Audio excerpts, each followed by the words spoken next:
奏の父親は大金持ちだもんな。きっと亡くなったら莫大な遺産が入ってくるぞ。億単位はもらえるんじゃないか。まあ、すごい。楽しみだわ。奏さんのお父様が亡くなったら、奏さんにはぜひ旅行に連れて行ってもらいたいわね。それはいいな。俺は車を買ってもらうか。信行は何をねだるんだ？俺、ゲーミングパソコンを買ってみたかったんだよな。高いやつ買ってもらえないか頼んでみようかな。意気揚々と盛り上がる夫と義父母の会話。ドア一枚を挟んだこちら側で、私がどんな顔をしているかなんて知らないのだろう。私は財布を握る手にぐっと力を込めた。私の名前は奏。夫の信行とは社会人サークルで知り合った。趣味が同じということもあり、私と信行はすぐに意気投合。仲良く楽しい日々を送っていたが、ある日突然、私の母から一本の電話が入った。大変よ、奏。お父さんが倒れちゃったの。え？私の父は元気印で親父ギャグが大好きな明るくて愉快な人。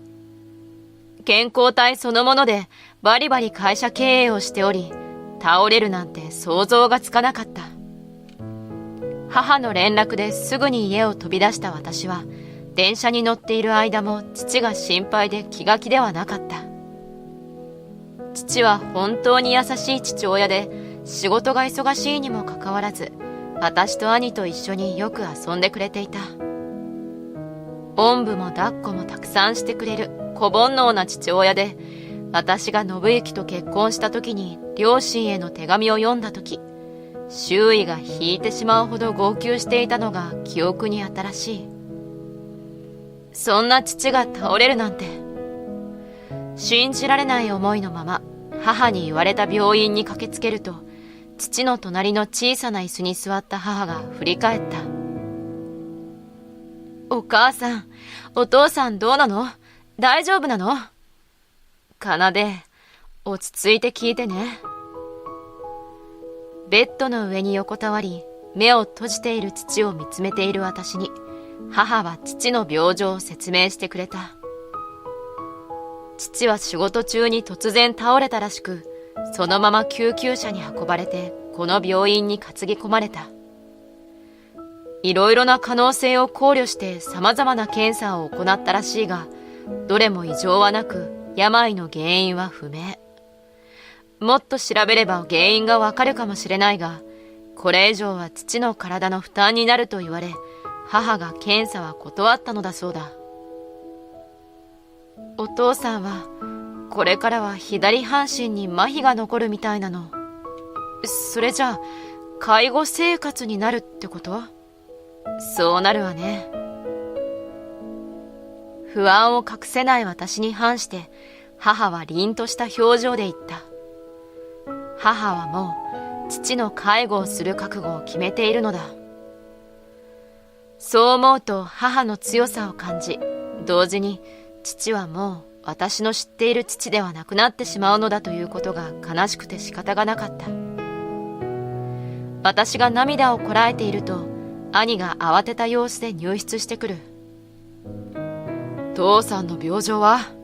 と息を切らせている兄に、母は私に説明したのと同じように父の病状を説明した。母さん一人の介護生活じゃ大変だろ。俺は家から近いし手伝いに行くよ。ありがとう。でも自分の生活を優先してね。あなたにはもう自分の家族があるんだから。そう言われた兄は、わかってる、とうなずく。兄は私よりずいぶん前に結婚して、現在4歳の娘がいる。手が空いているのはまだ子供を産んでいない私。だが実家に帰るまでは私は1時間電車に乗る必要があった。私は遠いから少し時間がかかるけど、お母さんとお兄ちゃんだけに任せるつもりはないから、お父さんのことで変化があったら隠さずにちゃんと教えてね。わかった。それより奏、ちゃんと信行さんに連絡してからここに来たのか？あ、そこで私はようやく信行に連絡もせずに家を飛び出してきてしまったことを思い出した。私の表情を見てそれを察した兄が、ちゃんと連絡してやれ。信行さん心配してるぞ。と言ってきたため、私は慌てて病室から出る。電話をしても大丈夫な場所にまで移動して信行に電話をかけると、信行が、奏、今どこにいるんだ？心配したんだぞ。と声をかけてくれた。信行の声を聞くと安心してしまって、私は思わず涙をこぼしながら、父が倒れたことと介護が必要になったことを連絡した。信行は、あの元気なお父さんが？と驚いていたが、その後は私を慰めるように優しい言葉をたくさんかけてくれた。この人と結婚してよかったという思いをかみしめて、今から帰るということを伝えると、信行は、夕飯作って待ってるから、気をつけて帰ってこいよ、と優しく言ってくれた。今日のところは、父は病院に泊まるらしい。母も兄も帰るとのことだったため、私も一旦帰宅。家に帰ると、信行が私の大好物を作って待ってくれていた。大変だったな。好きなもの食べて元気だしな。と言って、私を椅子に座らせてくれた信行の優しさに涙が出る。信行はいつもはクールな性格だが、私が落ち込んでいる時はこんなに優しくしてくれるのだと感動を覚えた。海外しく私を慰めてくれた信行にお礼を言って、私はその日は早めに就寝。翌朝、気持ちが落ち着いたところで信行に時々でいいから父の介護をしに行きたいという旨を伝えると、信行は快く受け入れてくれた。さらに信行は父が倒れたことを義父母に伝えてくれていたらしく、義父母は私がいない間の家事を手伝ってくれるという。義家族からも全面的なサポートを受けながら介護を手伝いに行けることに私はびっくりしたが、義父母にお礼の電話をすると義母は笑って、だって奏さんのお父さんは私たちの家族みたいなものじゃない。何も気負わなくていいのよ。と優しく言ってくれた。義父母も信行と同じく、いつもはさっぱりとしたクールな人たち。そんな義父母が笑顔で我が家にやってきて、私の家事のやり方を聞きに来てくれた時には驚いた。義家族はちょっと冷たい一家なのかなと嫁入り前は思っていたが、それは勘違いだったのかもしれない。父の介護にここまで全面協力してくれる夫と義父母に、私は何度も何度もお礼を言った。父は饒舌な人だったが、左半身が麻痺したことによってうまく喋ることができなくなった。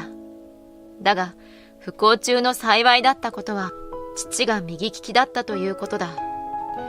父は自分の要望や伝えたいことをホワイトボードに書いて私たちに伝える。ほぼ寝たきり状態になってしまったにもかかわらず、父はホワイトボードに下手な絵を描いたり、相変わらずの親父ギャグを書いたりと、私たちを和ませてくれた。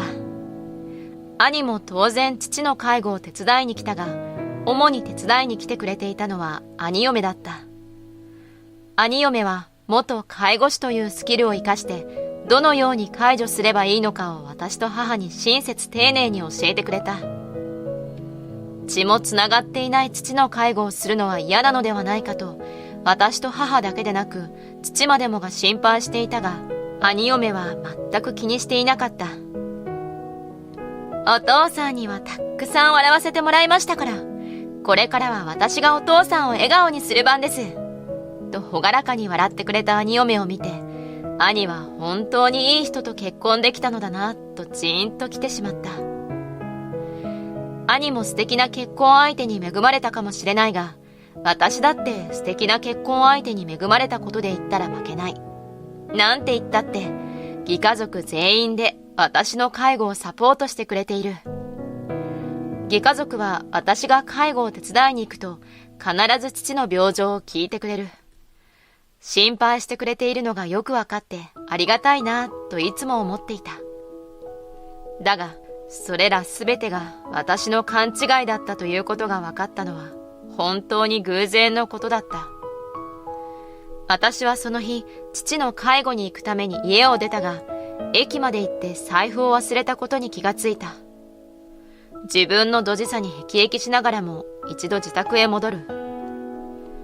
私が介護に行く日は必ず義父母が家事を手伝いに来てくれていたため、義父母に笑われちゃうな、なんてのんきなことを考えながら家路に着いた。玄関のドアを開けて自室に置いてあった財布を取り出し、再び玄関へと戻る。すると、その道中でリビングから信行と義父母の会話が聞こえてきた。で、まだ奏さんのお父さんは亡くなりそうにないの？私、もうそろそろ待ちくたびれちゃったわよ。へ？耳がおかしくなってしまったのかと思って、私は思わず玄関に向かっていた足を止める。リビングのドアにそっと近寄り耳をそば立てると、3人の会話がよく聞こえた。だいたい、奏さんのお父さんが亡くなったら、奏さんはいくらもらえそうなんだ？おこぼれをもらうにしても多額じゃないとここまで親切にした意味がないぞ。奏の父親は大金持ちだもんな。きっと亡くなったら莫大な遺産が入ってくるぞ。億単位はもらえるんじゃないか？まあすごい。楽しみだわ。奏さんのお父様が亡くなったら、奏さんにはぜひ旅行に連れて行ってもらいたいわね。それはいいな。俺は車を買ってもらうか。信行は何をねだるんだ？俺、ゲーミングパソコンを買ってみたかったんだよな。高いやつ買ってもらえないか頼んでみようかな。意気揚々と盛り上がる夫と義父母の会話。ドア一枚を挟んだこちら側で、私がどんな顔をしているかなんて知らないのだろう。私は財布を握る手にぐっと力を込めた。怒りと悔しさ、悲しみで頭がぐちゃぐちゃになった。リビングにいる信行たちにバレないようにこっそりと家を出て、私はぐちゃぐちゃの頭のまま実家へと向かった。義家族が私にやけに優しいと思っていたら、それはすべてお金目当てだったということだ。確かに父の遺産は相当な額のものになるだろう。だが、だからといって義家族が父が亡くなることを望んでいるだなんて受け入れたくなかった。私は実家の最寄り駅についても考えをまとめることができず、しばらく駅のホームにあるベンチに座っていた。信行たちの笑い声が頭の中でまだ響いている。許せない。絶対に許せない。バカめ。せいぜい笑っていろ。私のことを大切に育ててくれた父のことをお金としか見ていない信行と義父母に、私は絶対に復讐することを誓った。その復讐のために、私はあの会話を聞いたことは誰にも言わずに、いつも通りに振る舞った。やたらと父の病状を細かく聞かれても、今まで通り丁寧に説明をして、いつもありがとうございます、と礼を言った。私は父を金としか見ていない義父母と信行をとことんまで使い倒してやることに決めた。介護に行く日を増やし、その間、義父母には遠慮なく家事を押し付けた。父の遺産が欲しい義父母は、私のどんなお願いでも快く受け入れてくれる。時々義父母と信行の顔が引きつっていることは分かっていたが、どうでもよかった。そして、父に介護が必要になってから1年が経った頃、父の病状が悪くなった。今すぐどうこうということはないだろうという医者の言葉を信じて私は安堵したが、信行と義父母には、父がそろそろ危ないかもしれません、と伝えた。信行と義父母にとっては待望の報告だっただろう。にやけを隠しきれてない3人に、私は、なので、と言いながら、そっと離婚届を差し出した。今まで大変お世話になりました。離婚してください。私の発言に信行が、は？と大声を上げる。義父母は驚きの表情のまま固まっていたが、私は用意していたセリフを淡々と述べた。信行もお父さんもお母さんも父の遺産を狙っていたんですよね。私聞いてしまったんですよ。お母さんは旅行を、お父さんは車を、信行はゲーミングパソコンを私におねだりするつもりだったんですよね。父が亡くなることを待ち望んでいるような人たちとはもう一緒にいられません。さっきの顔なんて本当に醜かったですよ。父が亡くなったらお金が手に入るっていう下品な考えが透けて見えるようでした。無表情のまま私が話すのが恐ろしかったようだ。義父母は固まったままで、信行は記入済みの離婚届を持って口をパクパクとさせていた。もうこの家に用はない。離婚届は郵送でも構わないから。でも書いてくれないならこっちは弁護士を頼む。1週間以内にお願いね。信行にそう告げて立ち上がった私は以前から用意していた荷物を持って家を出た。電車に揺られてたどり着いた実家では両親が私を待ってくれていた。母には事情を伝えていたため、母は私を抱きしめて背中をさすりながら、頑張ったね、とねぎらいの言葉をかけてくれた。大人になってから母にすがって泣いたのは、これが初めてのことだった。翌日、信行と義父母が私の実家を訪れた。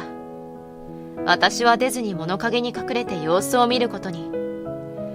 母が玄関に出ると、玄関の外では信行と義父母が3人並んで土下座をしていた。奏さんに謝りたいんです。誤解があったようなのできちんと謝罪させてください。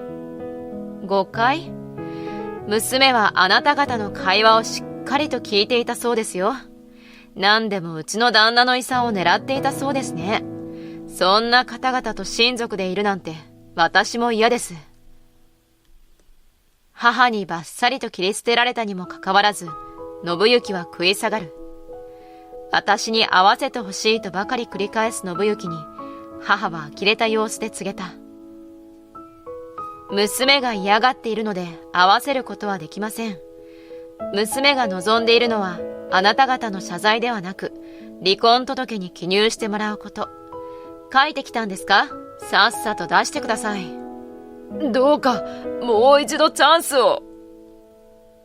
信行が叫んだとき、家の奥から杖をつく音が聞こえてきた。ふと見ると、そこには杖をつき、兄嫁に体を支えてもらう父がいた。お父さん。話にだけ聞いていた父に対面した信行がポカンと口を開けている。父は杖をついていない方の手で持っていたホワイトボードを信行に見せつけた。そこには父からの強いメッセージが書かれていた。娘を幸せにできないようなやつに娘を嫁として差し出すわけにはいかない。今すぐに娘の望み通り離婚しなさい。力強い筆跡で書かれたメッセージは誰の言葉よりも信行と義父母に響いたようだった。もうこれ以上ごねても仕方がない。やっとそのことに気がついたらしい信行がゆっくりと立ち上がると、義父母も立ち上がった。離婚届は一応書いてきました。こちらです。そう言いながら信行は母に離婚届を手渡す。役所に提出したら私に連絡させると言って信行と義父母を追い払った。物陰に隠れていた私が顔を出し、お父さん、お母さん、ありがとう、と伝えると、母は優しく微笑み、父は豪快に笑ってホワイトボードにメッセージを書いた。娘を守るのは父親の最後までの務めだ。そう書かれたホワイトボードを見て、私は思わず泣いてしまった。左半身が動かなくなってから、父はいろいろなことが一人ではできなくなってしまった。父はもう私の知っている父ではなくなってしまうのだとそう思っていたが、そんなことは全然なかった。父は優しい父のまま、私のことを一番に考えてくれる頼もしい父のままだ。お父さん、長生きしてね。涙を流しながら言った私の言葉に、父は歯を見せて笑った。それから信行は実家に戻って義父母と共に静かに暮らしているらしい。私はというと、介護にも慣れて実家から仕事に行きつつ父の介護を手伝っている。忙しい日々ではあるが、父はどんなに忙しくても幼い頃の私と兄とよく遊んでくれていた。そのことをよく知っている私と兄も、どんなに忙しくても父の介護を嫌がることはなかった。半分寝たきりになった父は随分痩せて、見た目はすっかり変わってしまったが、豪快に笑うところも、親父ギャグが好きなところも変わらない。お茶目な父の介護は楽しいと兄嫁も言ってくれていて、平和そのものな生活を送ることができている。